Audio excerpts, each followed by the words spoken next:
ভয় পাইতো পরকালের সামান কি নিয়ে যাওয়া যায় এইভাবে করে চিন্তা করতো আল্লাহর নবীর সাহাবী ওমর রাদিয়াল্লাহু তাআলা আনহু ওই যে মহিলার বাড়িতে গেছে রে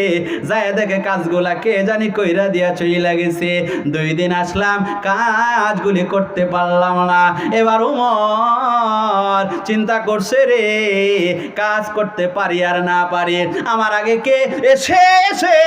এই মায়ের কাজগুলি করে দিয়ে যায় অন্তত সেই লোকটারে দেখবার প্রয়োজন আছে এই কারণে ওমর রাদিয়াল্লাহু তাআলা আনহু আর তার কিছুদিন পরে ফজরের নামাজের আগেই যাইয়া ওইখানে যায় দাঁড়ায়া রইছে আজকে দেখব রে কে আসে রে কে কাজগুলি করে দিয়ে যায় কে কাজগুলি করে দিয়ে যায় ওমর রাদিয়াল্লাহু তাআলা আনহু একটু ওই বাড়ি থেকে দূরে একটু আড়ালে দাঁড়ায় আছে যেন না দেখা যায় কে আসে রে একটু গোপনে গোপনে দেখবে আল্লাহর নবীর সাহাবী ওমর রাদিয়াল্লাহু তাআলা আনহু একটু আড়ালে গোপনে দাঁড়া যখন খেয়াল করতেছে